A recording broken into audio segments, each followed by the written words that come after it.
You know, a couple of days ago, I posted a video that really pissed off the Tacti-Tards. They were running around, waving their hands in the air, spitting and screaming, pissing themselves, and typing out poorly phrased and misspelled comments on my video. They were just really losing their shit. And the reason they were losing their shit was because of a comment I made in that video where I addressed people who at the range cannot keep their handgun pointed on target while using an overhand cocking method. To those people, I said, I don't know why you're doing this. Just start using the slingshot method. If you keep your gun out in front of you and use the slingshot method, you won't have that problem of pulling your gun off target. So I don't know why you're doing that when you could be doing this with no problems whatsoever. And even though those comments were clearly directed at a specific group of people at the range, a lot of people lost it saying, oh, I can't believe you're saying not to use the overhand method. That's the modern tactical method, and you should go back to 1980s, blah, blah, blah. Yeah, we should go back to 1980 because, you know, no one figured out how to use handguns in the first couple hundred years they were around. You know, no one figured it out until these tactical instructors came along on the internet, and thank God they figured it out and, you know, charged you and me a lot of money to tell us how we've been doing it wrong for years. I mean, guys like Masad Ayub and Jay Mikulik, they didn't have a clue what they were doing. They don't have any real world accolades to show that they know what they're doing. It's these guys on the internet, these tactical trainers that have these schools and charge you $500 to come in and play make-believe for a day. Those are the guys that finally figured it out, and thank God they did, or we all would have killed ourselves by now. But you know, if you really want to get down to it, I don't really like the overhand method much at all. There is a version of the overhand method I like in certain circumstances, but for most circumstances, I think the slingshot method works better. It's just better overall, and I'll give you some reasons why I think it's better overall. First off, let's talk a little biomechanics. Let's look at our hands and our arms. We evolved as a species in the trees. There's two things we're really good at: grasping and pulling. Those are the two things that we evolved to do really well. And when you look specifically at your hand here, what do you think is the strongest part of your hand? And here's a little hint. See that great big old muscle right there? That great big old muscle works your thumb. The thumb is the strongest part of your grip. That's the way we evolved. We evolved with a thumb so we could grab branches. So the thumb is very strong.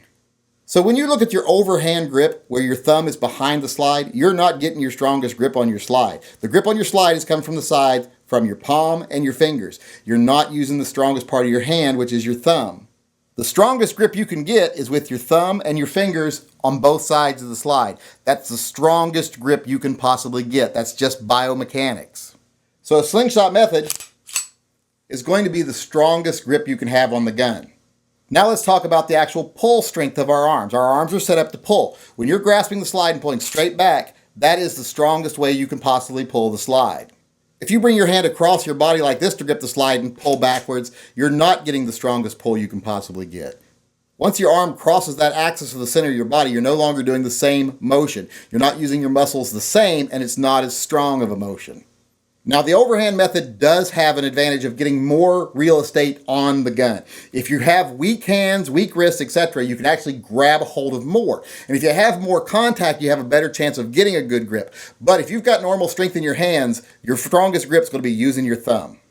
Now, there are times when the overhand grip is better, but I like it only when I can use my thumb and my forefingers, when I can get my thumb and my forefingers onto the slide. If I have to use a palm grip, I don't like it. If my gun is in tight to my body like this, either in front of me or off to the side, I can't do a slingshot. I can't mechanically do that movement. So that's when the overhand grip works better, when you can use your fingers and your thumb. You just grab the grip, pull it back. In this position, this is always going to be better because it's mechanically possible. And in this position, you're really using your leverage. You're pushing forward and pulling back. Now, a lot of people will use that pushing with the gun as an excuse for why the overhand is better. They're like, well, you're pushing with this hand. Well, yeah, you are pushing with this hand, but we're not set up to push. We're set up to pull. You're using your strength more effectively, more efficiently when you pull than when you push. And another thing about our anatomy is we have a tendency to grab. We're claspers. So when you make this motion with this hand to pull the slide back, it's your natural instinct to do the same motion with the other hand. That's why a lot of people pull off center. You really have to actively overcome that and push forward. And if you don't believe me that that's true, go watch some of the videos from instructors that are teaching the overhand method on their video. You will notice that during that video, if they continue to do the motion, they'll overcome it a few times. You know, when they're thinking about it, they're doing it right. But as soon as they're talking to you and they're not paying attention, watch them as they continue to do the motion. You'll see them rotating their shoulders. You'll see them pulling their gun off target. It happened in almost every video I watched, and I watched about a dozen of them before I filmed this. At least once or twice, they pulled their gun off target, rotated their shoulders, did a lot of motion that they wouldn't have done if they'd have just done it with a slingshot motion. Now, once we get beyond the fact that mechanically you're going to get a stronger grip using your thumb, and you're much stronger pulling than you are pushing or pulling across your body, there's other reasons why I don't like the overhand method so much, this clamshell grip. One reason I don't like the clamshell grip, especially when you tuck your thumb behind, is if you've got a hammer on your gun, that ain't going to work. I mean, I guess I could go buy an inferior gun like a striker fired, but I don't want to have to do that. I just want to learn how to rack my gun properly. And for those of you out there that want to throw a fit, there's your comment you can throw a fit about today. I think this is a far superior gun to a Glock. Another thing is when you wrap your hand over a gun like this, you are likely to get a bad case of barrel bite doing that. I know I've gotten bit a couple of times by barrels doing that. I don't like it. I don't think you'll like it either. So like I say, unless you're shooting something like a striker fire or a Glock, if you're shooting a gun like this, you don't want to be doing that. Then there's also the fact that the overhand is more likely to engage the safeties if you have a slide mounted safety. So if you're shooting a Beretta, you're probably not hardly ever going to do an overhand grip. You're going to do a slingshot grip. Now, one really big reason I don't like overhand grips like this is a lot of times people will start to slip a little bit on their grip and they pull their hand down completely on their slide. And where does that end up putting the side of your hand if you have a decent sized hand? It puts it right over the chamber and you end up causing a malfunction or causing a malfunction not to clear. So that's a big issue. And it's a potential issue you have to be aware of if you're going to use this type of grip. It can happen to anyone. I've seen it happen to a lot of people. If you talk to an instructor that say they've never seen it happen, well then find another instructor. And also a little personal reason for me, if I use an overhand grip like this and I'm checking a barrel, I can't see the barrel very well. My hands get in the way. I can't really look into that barrel very well at all.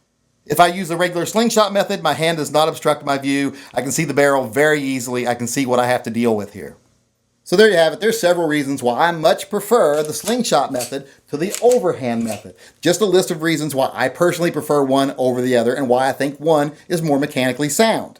Now you might have issues to overcome. You might not be able to get a good grip with your fingers. You might need more real estate on the grip, or you just might like to do your gun like this. This might be where you like to clear your gun. I prefer to clear my gun out in front of me, so I got a lot less movement. I just don't want to roll my shoulders. I don't want to bring my gun in tight, but you're someone that might like to bring your gun in tight. And if you're one of those people, you're definitely going to use the overhand method. But you know, in the end, it's going to depend a lot on what kind of gun you use and what works best for you. You know, a lot of instructors will say they think that the overhand method is better overall, because you got to remember, they teach a lot of people that have weak hands. They teach a lot of women, a lot of older people, and they teach a lot of people that are shooting striker-fired pistols. And like I say, I like to shoot the superior pistol, so I like to use the older technique, because the older technique works better for these guns. It isn't so much that instructors have created new and better techniques for guns, it's that they've had to modify techniques to work with today's more inferior guns. And if you want to carry one of the inferior guns, that's fine. Those techniques will work great for you. And you know, sometimes even when you're using the inferior gun, the new method isn't better. I like to use a little example here, and this isn't someone who makes videos. I'm not calling out anyone that makes videos. In fact, I think most instructors are really good. There are some bad ones, but most are good. The ones that tell you that the only way you can do it is their way, those are the bad ones. Those are the ones I don't like. If someone ever tells you there's only one way to do it and it's their way with a firearm, then ask for your money back and go somewhere else.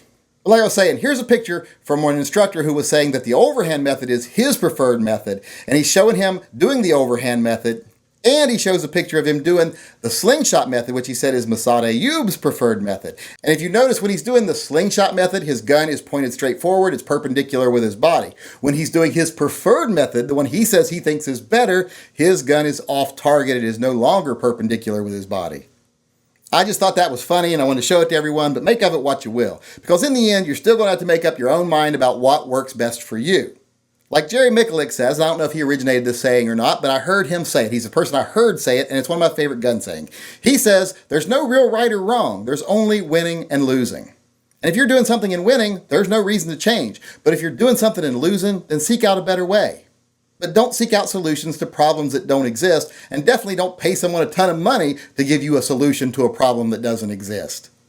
Try to learn the pros and cons of the different ways of doing things and decide which way works for you. And understand that other ways might work for other people. They may not be the most proficient way or even the best way, but it might be the way it works for them. So don't shame anybody. Just accept that it works for them if they're winning. Now, if they're losing, feel free to help them. But when it comes to something like racking overhand or slingshot, it all depends on the gun, it depends on the shooter, and it depends on what you decide is best for you.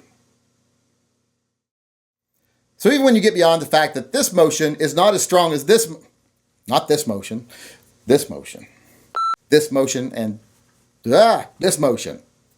So once you understand that this motion and this motion, So once you get to the point where you understand that this motion and this motion, not this motion, this motion. So once you get it into your head that this motion is stronger than this, not this motion, this motion. Although I'm pretty familiar with this motion too. Been doing that for 40 years also.